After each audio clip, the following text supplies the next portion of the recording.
એક યુવકને હડકવા ઉપડ્યો અને જેના સોશિયલ મીડિયામાં બધા વાયરલ થયા ફોટાઓ ને એની રીલો.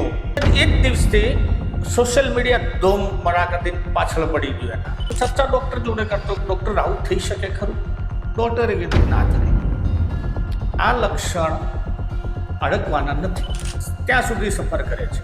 ત્યાં એક બીજો પડાવ રાખે છે, એની વસ્તી વધારે છે.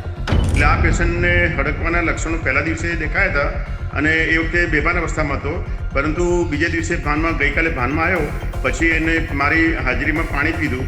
જે હડકવા હોય તો પાણી પીવા માટે એ ડરે પાણી પીવાથી. ચમત્કાર ક્યારેય સર્જાતા નથી. રેર કેસની આ વાત. હડકવા થવું ન થવું એ આપણને બધાને જ ખબર છે, પરંતુ આમાં અંધશ્રદ્ધાઓ આજ પણ ગામડાઓમાં ધરાઈને છે. તો મિત્રો, આ હતી હડકવાની વાત. જો કોઈને થાય તો મહેરબાની કરી અને પહેલી સલાહ ડૉક્ટરોની લેજો, પહેલી વેક્સિન લેવાનું કામ કરજો.